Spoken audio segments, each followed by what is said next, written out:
ओम शांति। आज 21/5/2020 के सतगुरुवार के बाप दादा के मधुर महावाक्य सुनेंगे। बाबा आज बच्चों से कुछ बातें पूछ रहे हैं और उसमें सबसे पहली बात बाबा ने ये पूछी कि आप सभी बच्चे चाहते हैं कि हम श्रेष्ठ बने, तो श्रेष्ठ बनने का सहज उपाय वह कौन सा है। हम सभी जानते हैं कि हमारी इस पढ़ाई का मुख्य विषय, महत्वपूर्ण विषय वह योग है। इसीलिए बाबा ने कहा कि तुम योग बल से कर्मेंद्रियों को वश में करो। योग बल से कर्मेंद्रियों की चंचलता को समाप्त करो और योग बल से इन कर्मेंद्रियों से श्रेष्ठ कर्म कराओ। संगम युग का ये समय है।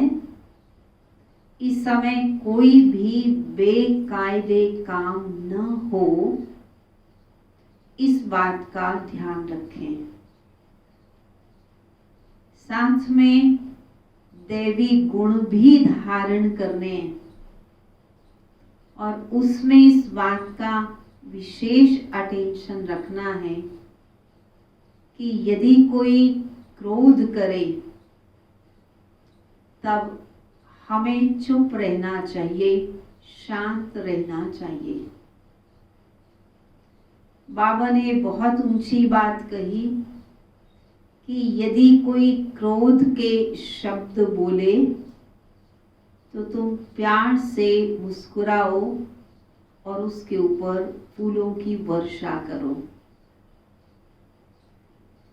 ये कर्मेंद्रियों को वश करना, अपने ऊपर नियंत्रण पाना, ये है सहज उपाय जिससे हमारा श्रेष्ठ पद हो जाएगा। दूसरी बात बाबा बच्चों को ये कहते हैं कि तुम बच्चों का लक्ष्य है कि हमें बाबा से पूरा वर्षा लेना है। सभी बच्चे ऐसा चाहते हैं, पर पूरा वर्षा कौन से बच्चे ले पाएंगे? एक तो जो बाबा को बहुत प्यार से याद करेंगे वो लेंगे। दूसरा बाबा ने का जो स्वदर्शन चक्रधारी बनेंगे वे ले पाएंगे। तीसरा जो दूसरों को आप समान बनाएंगे तब वो ऊंच वर्षा पूरा वर्षा ले पाएंगे।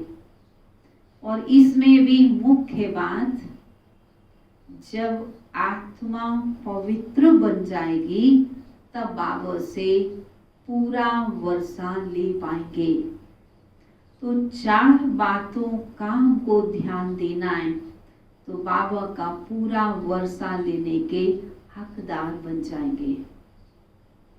ब्रह्मा बाबा ने क्या देखा? ब्रह्मा बाबा ने देखा कि शिव बाबा बेहद की बादशाही देते हैं, इतना बेहद का वर्षा बच्चों को देते हैं, इतना ऊंच पद प्राप्त कराते हैं। तो बाबा ने हद का जो भी वर्षा था, हद की संपत्ति थी, वो सारी ही बाबा को, शिव बाबा को सौंप दी। हद के सारे कार्य बाबा ने समेट लिए और बुद्धि केवल एक शिव बाबा में लगा दी। हद के परिवार को, हद के व्यवसाय को, हद की सारी संपत्ति को, सब कुछ समेटा और बुद्धि में पक्का लाया कि मुझे तो बाबा से पूरा वर्षा लेना ही है। और उस दृढ़ता से, उस निश्चय के आधार से बाबा ने पुरुषार्थ किया और इसीलिए बाबा नंबर 1 चले गए।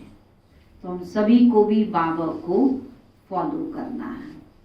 तो सुनेंगे बाबा के महावाक्यों को बड़े प्यार से।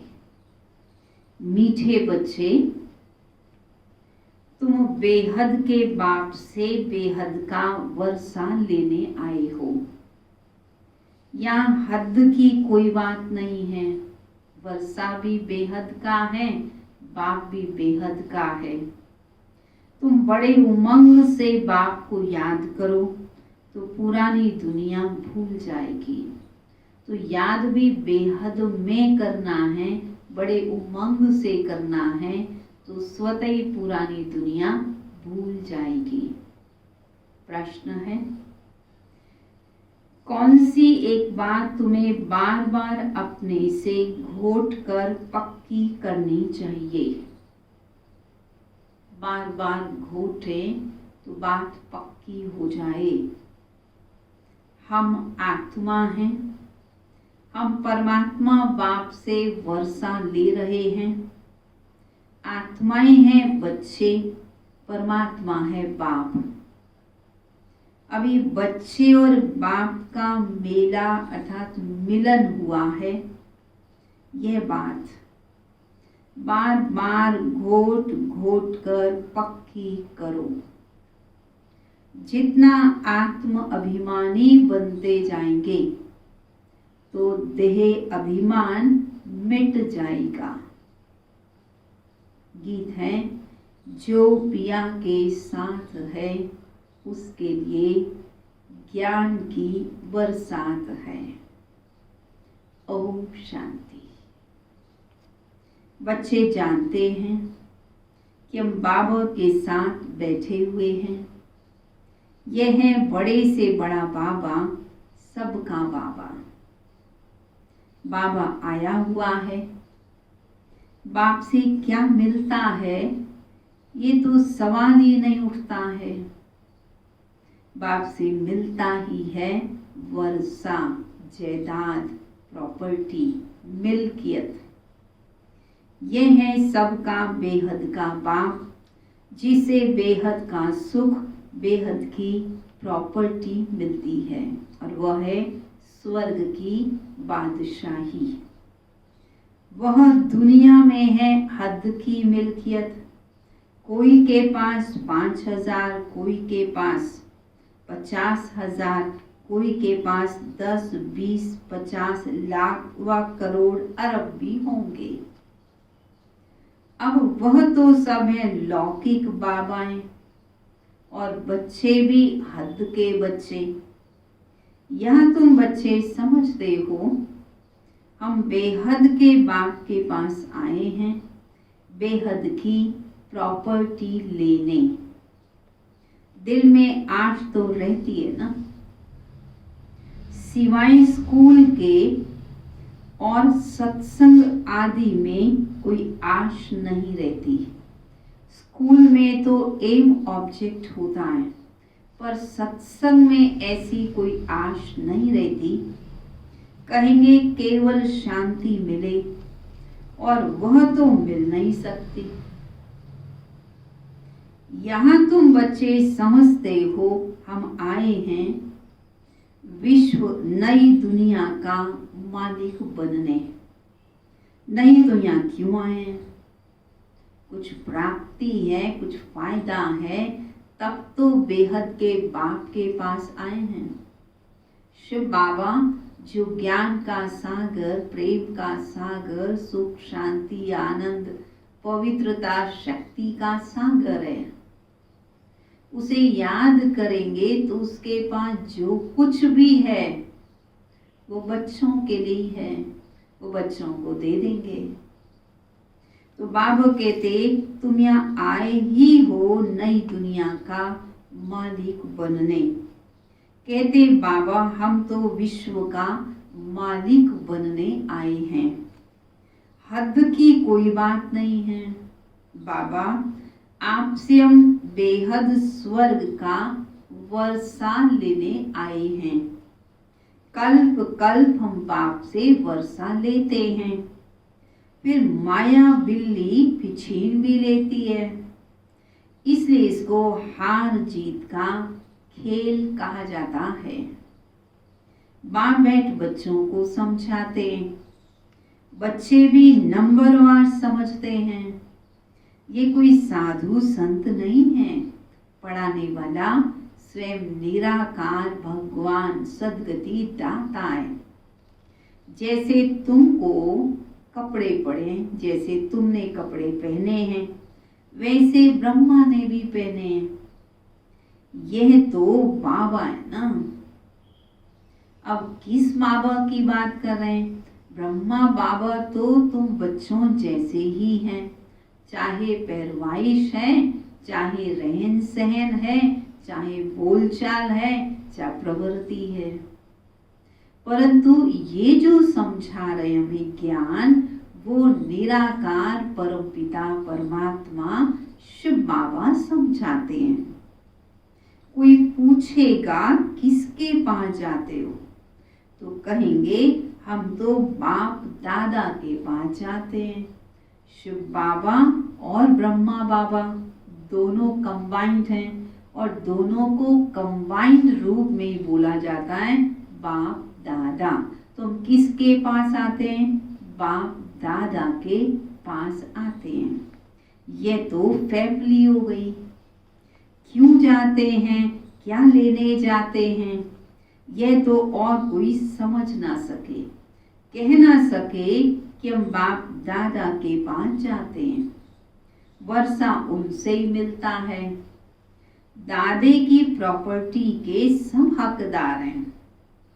जितने पोते पोतियां हैं, सब दादे की प्रॉपर्टी के हकदार होते हैं। शिव बाबा के अविनाशी बच्चे अर्थात आत्माएं तो अविनाशी हैं ही। फिर प्रजापिता ब्रह्मा के बनने से उनके पोते पोत्रियां हो जाते हैं। अभी तुम जानते हो कि हम आत्मा हैं, ये तो बहुत पक्का घोटना चाहिए। दिन भर में बार बार ये अभ्यास करना है कि मैं आत्मा चमकता हुआ सितारा, मैं अविनाशी अजर अमर अविनाशी आत्मा। दूसरे की भी भ्रिकुटी में देखें, उन्हें भी आत्मा समझकर देखें। बाबा कहते पाठ ये घोट घोट करके पियो। हम आत्माएं परमात्मा बाप से वर्षा लेते हैं। हम आत्माएं बाप से आकर मिले हैं। पहले तो शरीर का भान था, फलाने फलाने नाम वाले की प्रॉपर्टी लेते। अभी तो है आत्माएं परमात्मा से वर्षा लेती हैं। आत्माएं हैं बच्चे, परमात्मा है बाप। बच्चे और बाप का बहुत समय के बाद मिलन हुआ है, एक ही बारी। भक्ति मार्ग में फिर अनेक आर्टिफिशियल मेले लगते रहते हैं। यह है सबसे वंडरफुल मेला।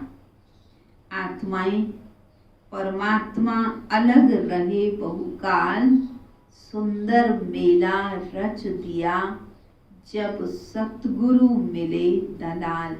ये कहावत है। बहुत लंबे समय से हम आत्माएं परमात्मा से दूर रहे। संगम युग का समय आया जबकि शिव बाबा ने ब्रह्मा तन को अपना माध्यम बनाया। ये ब्रह्मा दलाल बने। शिव बाबा इनके तन में प्रवेश होकर के हम बच्चों से मिले। यह भी तुम समझते हो। हम आत्माएं अपने स्वीट साइलेंस होम में रहने वाली हैं। अब यह पाठ बजाते बजाते थक गए हैं तो सन्यासी गुरु आदि के पास जाकर शांति मांगते हैं।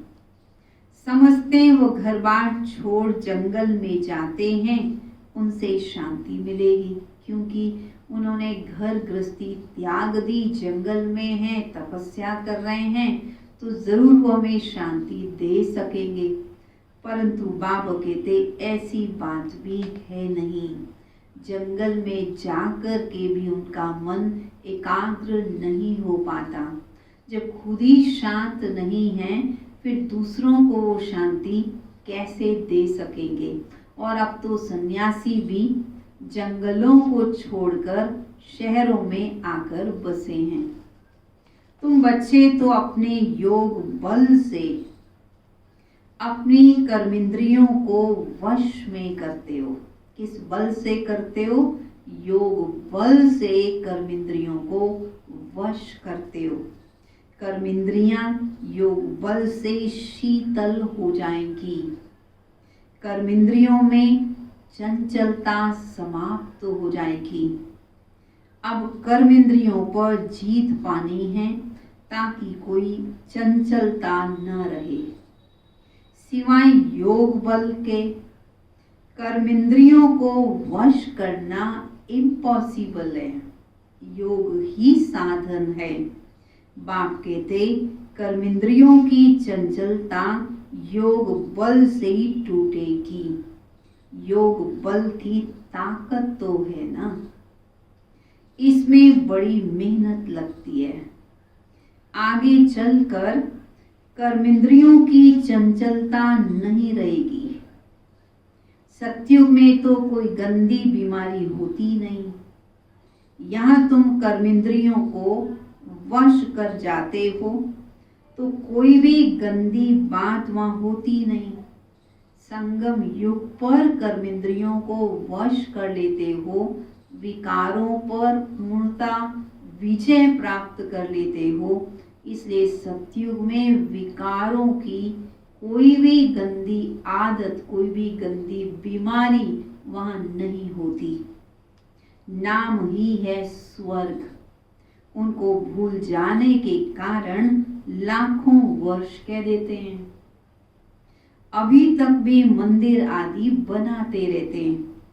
अगर लाखों वर्ष हुए हों फिर तो बात ही याद न रह सके, लाखों वर्ष की बात, कल की बात भी भूल जाती है। एक सप्ताह पहले की तो बिल्कुल ही भूल जाती है। अब लाखों वर्ष पहले की बात फिर कैसे याद रह पाएगी। ये मंदिर आदि क्यों बनाते, तो वहां कर्मेंद्रियां शीतल रहती हैं। तो शीतल कर्मेंद्रियों वालों का यादगार ये मंदिर में मूर्तियां दिखाई हैं। कोई चंचलता नहीं रहती। शिव बाबा की तो कर्मेंद्रियां ही नहीं हैं, बाकी आत्मा में ज्ञान तो सारा है ना। वही शांति का सागर, सुख का सागर है। वो लोग कहते हैं कर्मेंद्रियां वश हो ही नहीं सकती।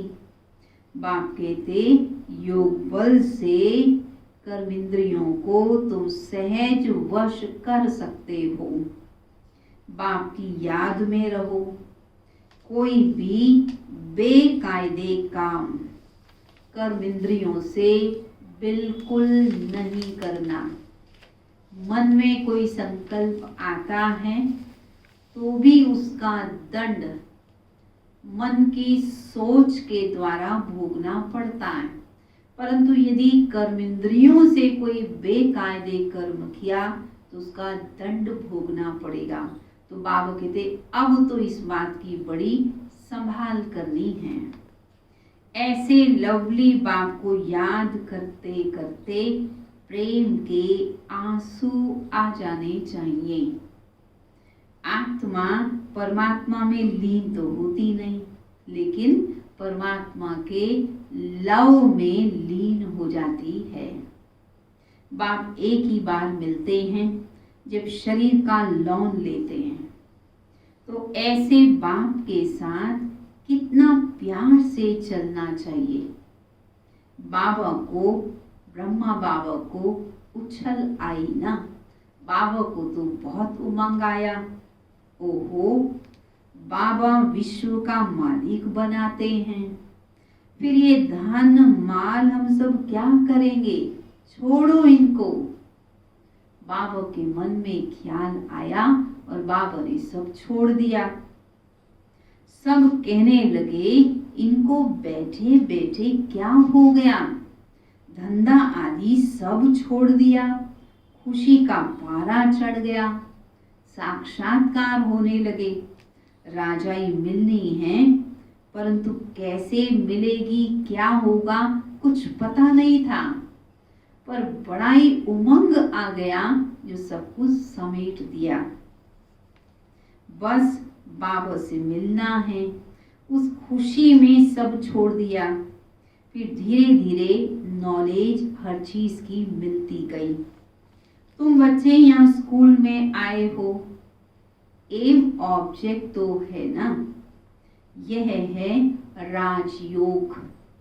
बेहद के बाप से राजाई लेने आए हो। बच्चे जानते हैं, हम उनसे पढ़ते हैं, जिसको याद करते थे। किनसे पढ़ने आए? जिनको हम याद करते थे कि बाबा आकर हमारे दुख हरो, हमें सुख दो। बच्चियां कहती हैं हमको कृष्ण जैसा बच्चा मिले, कृष्ण जैसा पति मिले। अरे वह तो वैकुंठ में ही मिलेगा ना। श्री कृष्ण तो वैकुंठ के हैं, उनको तुम झुलाते हो। उन जैसा बच्चा तो वैकुंठ में ही मिलेगा। अभी तुम वैकुंठ की बादशाही लेने आए हो, वहां जरूर प्रिंस प्रिंसेस ही मिलेंगे, पवित्र बच्चा मिले। यह आश भी पूरी होती है। जो ये आश यहाँ रख रहे थे कि श्री कृष्ण जैसा बच्चा या श्री कृष्ण जैसा भाई या पति मिले, किसी भी संबंध में श्री कृष्ण ही मिल जाए। बाबा कहते वो तुम्हें वैकुंठ में जरूर मिलेगा। हाँ, प्रिंस प्रिंसेस के रूप में सब मिलेंगे, राजकुमार राजकुमारियों के रूप में मिलेंगे। यूं तो प्रिंस प्रिंसेस यहाँ भी बहुत हैं, इस कलयुगी दुनिया में भी हैं, परंतु नरकवासी हैं। तुम चाहते हो स्वर्गवासी को, सर्वगुण संपन्न को। पढ़ाई तो बहुत सहज है। बाप कहते हैं तुमने बहुत भक्ति की, धक्के भी बहुत खाए, तुम कितना खुशी से तीर्थों आदि पर जाते हो, अमरनाथ पर जाते हो। समझते हैं शंकर ने पार्वती को अमर कथा सुनाई। अमरनाथ की सच्ची कथा तुम अभी सुनते हो। ये बाबा जो मैं सुना रहे हैं, ये अमरनाथ शिव बाबा ही हमें सच्ची सच्ची सत्य नारायण बनने की कथा सुना रहे हैं। ये तो बाप बैठ तुमको सुनाते हैं। तुम आए हो बाप के पास, जानते हो ये भाग्यशाली रथ है, इसने ये लॉन पर लिया है। हम शिव बाबा के पास जाते हैं, उनकी ही श्रीमत पर चलेंगे। कुछ भी पूछना हो तो बाबा से पूछ सकते हो। कहते बाबा, कई बच्चे कहते बाबा हम बोल नहीं सकते, ज्ञान सुना नहीं सकते। बाबा कहते भाई ये तो तुम पुरुषार्थ करो, इसमें बाबा क्या कर सकते हैं। तुम्हें खुद पुरुषार्थ करना पड़ेगा, खुद प्रैक्टिस करनी पड़ेगी। प्रैक्टिस करोगे, रुचि से करोगे तो जरूर ज्ञान सुनाने लगोगे। बाप तुम बच्चों को श्रेष्ठ बनने का सहज रास्ता बताते हैं। श्रेष्ठ बनने का सहज रास्ता कौन सा? एक तो कर्मेंद्रियों को वश करो, दूसरा दैवी गुण धारण करो। यदि कोई गुस्सा आदि करे तो तुम सुनो ही नहीं, और यदि सुनाई दे दिया तो एक कान से सुन, दूसरे कान से निकाल दो। जो इविल बात पसंद न आए उसे सुनो ही नहीं। देखो, यदि पति क्रोध करता है, मारता है, तो क्या करना चाहिए? जब देखो पति गुस्सा करता है तो उन पर फूल बरसाओ। इसका अर्थ क्या है? सचमुच में फूल नहीं लाने, परंतु अंदर में समझो कि ये परवश हैं, उन पर रहम आए कि समय ये क्रोध के भूत के वश हैं।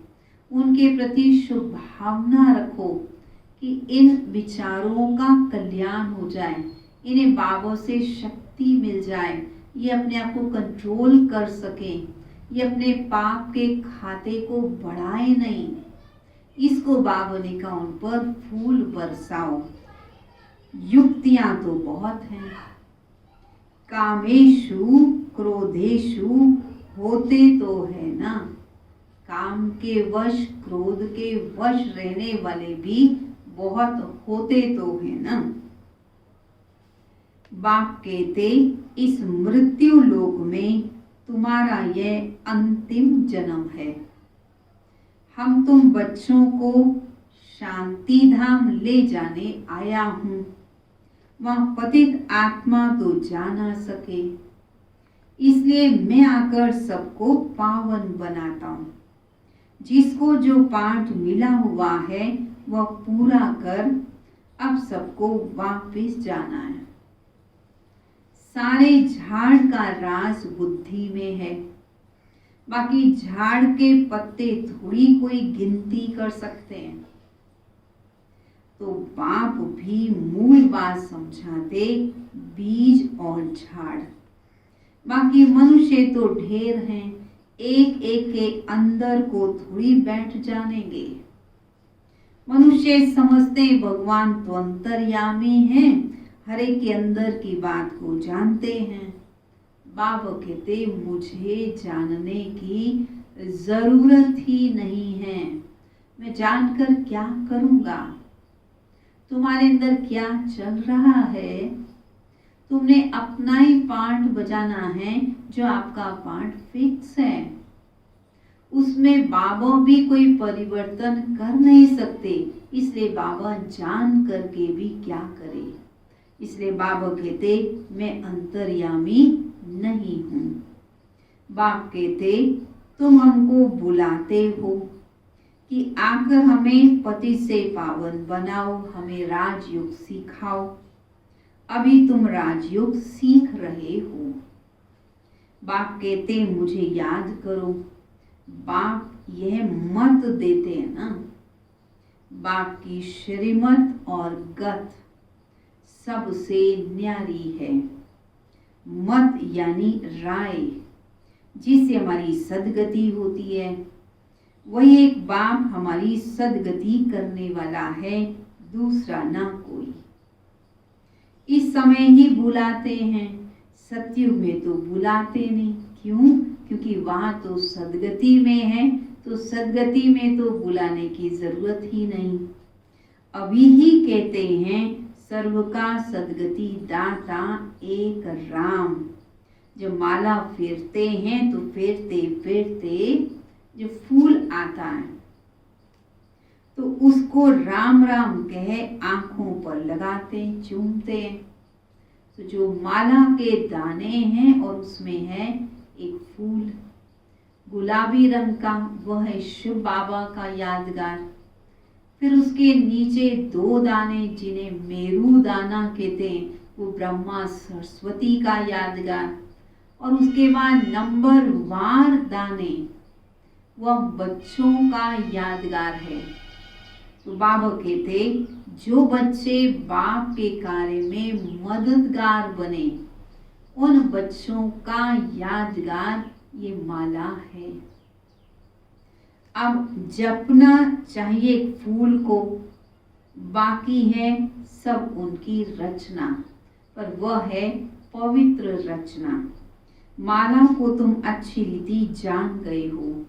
जो बाप के साथ सर्विस करते हैं उनकी ही ये यादगार माला है। शिव बाबा को रचिता नहीं कहेंगे, रचिता कहेंगे तो प्रश्न उठेगा कब रचना की।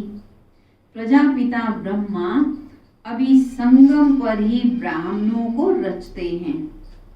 शिव बाबा की रचना तो अनादि है ही। सिर्फ पति से पावन बनाने के लिए बाप आते हैं। अभी तो है ही पुरानी सृष्टि, नई में रहते देवताएं।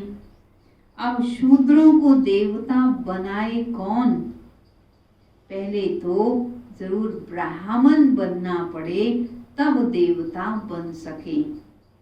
अभी तुम फिर से बनते हो, जानते हो बाबा को शूद्र से ब्राह्मण, ब्राह्मण से देवता बनाते हैं। अभी तुम ब्राह्मण बने हो, इसलिए देवता बनने के लिए। मनुष्य सृष्टि रचने वाला हो गया ब्रह्मा, जो मनुष्य सृष्टि का हेड है। बाकी आत्माओं का अविनाशी बाप तो एक शिव बाबा ही है। ये सब नई बातें तुम सुनते हो। जो बुद्धिवान हैं वो अच्छी रीति धारण करते हैं। आहिस्ते आहिस्ते तुम्हारी भी वृद्धि होती जाएगी। अभी तुम बच्चों को स्मृति आई है कि वास्तव में हम तो देवता थे, फिर 84 जन्म लेते लेते हम नीचे आए। सब राज तुम बच्चे ही जानते हो। जास्ती बातों में जाने की दरकार भी नहीं है। जितना बाप द्वारा जान लिया है वही काफी है। तुम नॉलेजफुल बन गए हो, बाकी और ज्यादा बातों में जाने की दरकार नहीं है। बाप से पूरा वर्षा लेने के लिए क्या करना है? बाप से पूरा वर्षा लेने के लिए एक तो बाप कहते एक मुझ बाप को याद करो, दूसरा पवित्र बनो, तीसरा स्वदर्शन चक्रधारी बनो और चौथा दूसरों को आप समान बनाओ। कितना सहज है। सिर्फ याद ठहरती नहीं है, नॉलेज तो बड़ी सहज है। अभी पुरानी दुनिया खत्म होनी है, फिर सतयुग में नई दुनिया में देवी देवताएं राज्य करेंगे। इस दुनिया में पुराने से पुराने ये देवताओं के चित्र हैं। 5000 वर्ष पुराने ये चित्र हैं। वहाँ उनके महल हैं, ये मंदिर हैं। तुम कहोगे पुराने से पुराने हम विश्व के महाराजा महारानी थे। शरीर तो खत्म हो गए, यादगार मूर्तियां बना दी गई, बाकी चित्र बनाते रहते हैं। अभी यह थोड़ी किसी को पता है कि लक्ष्मी नारायण जो राज्य करते थे वो कहाँ चले गए, फिर उन्होंने राजाई कैसे ली थी, कौन सी पढ़ाई पढ़ी थी, कौन से स्कूल में एडमिशन लिया था, ये तो किसी को पता ही नहीं। लक्ष्मी नारायण ने भी जो पढ़ाई पढ़ी वो ऑनलाइन पढ़ी या स्कूल में जाकर के पढ़ी, ये भी किसी को पता नहीं। वास्तव में हम बच्चे जो पढ़ाई पढ़ रहे हैं, चाहे सेवा केंद्र में आकर के पढ़ते थे, चाहे मधुबन में सम्मुख जाकर के पढ़ते थे, चाहे आज हम ऑनलाइन पढ़ाई पढ़ रहे हैं, लेकिन हम सभी पुरुषार्थ कर रहे हैं मनुष्य से देवता बनने का। और हम जब सत्युग में पहुंच जाएंगे तब हमें ये कुछ भी याद नहीं रहेगा। अभी बिरला आदि कितने मंदिर बनाते हैं परंतु जानते ही नहीं। पैसे मिलते जाते मंदिर बनाते जाते हैं, समझते हैं देवताओं की कृपा है। एक शिव की पूजा वास्तव में अव्यय विचारी पूजा है। ज्ञान देने वाला तो ज्ञान सागर एक ही है, बाकी ये भक्ति मार्ग। ज्ञान से आधा कल्प सदगति होती है, फिर भक्ति की दरकार नहीं रहती। 3 अक्षर हैं, भक्ति, ज्ञान और वैराग्य। अब भक्ति से और पुरानी दुनिया से वैराग्य होना चाहिए। ये पुरानी दुनिया तो खत्म होनी है, इसमें आसक्ति नहीं रहनी चाहिए। अटैचमेंट इस पुरानी दुनिया में नहीं रहना चाहिए, क्योंकि दुनिया तो खत्म होने वाली है। अब ये नाटक पूरा होता है, हम जाते हैं घर, वह खुशी रहती है। कई समझते हैं दुनिया में कि हमको मोक्ष मिल जाए तो अच्छा है, फिर दोबारा हमें पुनर्जन्म के चक्र में आना ही नहीं पड़ेगा। बाबा कहते ऐसा तो संभव ही नहीं है। वो उदाहरण देते हैं कि आत्मा बुदबुदा है जो सागर में उठता और सागर में ही मिल जाता है। बाबा कहते आत्मा में तो अविनाशी पाठ भरा हुआ है, तो आत्मा पाठ बजाने बिगर रह नहीं सकती। उसको मोक्ष मिल जाए, वो केवल परम धाम में बैठी रहे, ऐसा संभव नहीं है, क्योंकि हर आत्मा में 84 जन्मों का पाठ नूंधा हुआ है। भले सबके 84 जन्म नहीं होते, परंतु जिसका जितना पाठ नूंधा हुआ है उसमें मैक्सिमम है 84 जन्म और मिनिमम है 1 जन्म, तो पाठ तो नूंधा हुआ है ही। मोक्ष किसी को मिल ना सके। जो घर बैठ जाए वह कोई एक्टर थोड़ी हुआ। ये ड्रामा अनादि बना हुआ है। यहाँ तुमको कितनी नॉलेज मिलती है, मनुष्यों की बुद्धि में तो कुछ भी नहीं है।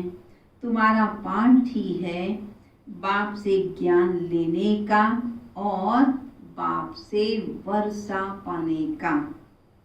तुम ड्रामा में बंधायमान हो, पुरुषार्थ जरूर करोगे ही। तुम चाहो या न चाहो, पर ड्रामा भी तुमसे पुरुषार्थ जरूर कराएगा ही। ऐसे नहीं कि ड्रामा में होगा तो मिलेगा, फिर तो बैठ जाओ, कुछ करो ही नहीं। परंतु कर्म बिगर तो कुछ मिल ही नहीं सकता, और कर्म बिगर कोई रह भी नहीं सकता। कर्म संन्यास तो होता ही नहीं। जैसा जैसा कर्म आत्मा करती है, वैसा वैसा फल भी पाती है। अच्छा, मीठे मीठे सिकिलदे बच्चों प्रति माता पिता बाप दादा का याद प्यार और गुड मॉर्निंग।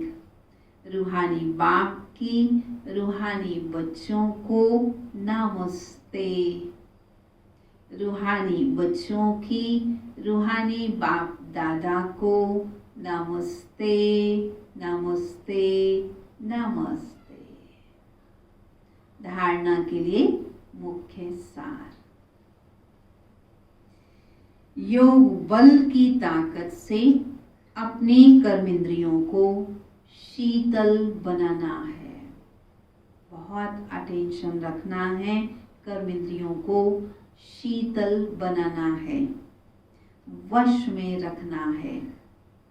इविल बातें ना तो सुननी है ना सुनानी है। जो बात पसंद नहीं आती उसे एक कान से सुन दूसरे से निकाल देना है। दूसरा, बाप से पूरा वर्षा लेने के लिए स्वदर्शन चक्रधारी बनना है। पवित्र बन, आप समान पवित्र बनाने की सेवा करनी है। वरदान। शक्तिशाली सेवा द्वारा निर्बल में बल भरने वाले सच्चे सेवाधारी भव। सच्ची सेवा कौन सी है? कमजोर को शक्तिशाली बनाना, मुसीबत के समय साथ देना। जिस समय जिस प्रकार की मदद की जरूरत हो, उस समय वैसी मदद के लिए तैयार रहना, वह है सच्ची सेवा। सच्चे सेवाधारी की वास्तविक विशेषता है निर्बल में बल भरने के निमित्त बनना। सेवा तो सभी करते हैं, लेकिन सफलता में जो अंतर दिखाई देता है उसका कारण है सेवा के साधनों में शक्ति की कमी। जैसे तलवार में अगर जौहर नहीं तो वह तलवार का काम नहीं करती, ऐसे सेवा के साधनों में यदि याद की शक्ति का जौहर नहीं तो सफलता नहीं। इसीलिए शक्तिशाली सेवाधारी बनो। निर्बल में बल भरकर क्वालिटी वाली आत्माएं निकालो, तब कहेंगे सच्चे सेवाधारी। स्लोगन। हर परिस्थिति को उड़ती कला का साधन समझकर सदा उड़ते रहो। परिस्थिति से घबराओ नहीं, क्यों क्या के प्रश्नों में भी नहीं आओ, परंतु हर परिस्थिति को उड़ती कला का साधन समझकर सदा उड़ते चलो। अच्छा, ओम शांति। अभी हम सभी प्यारे बाप दादा को भोग स्वीकार कराएंगे।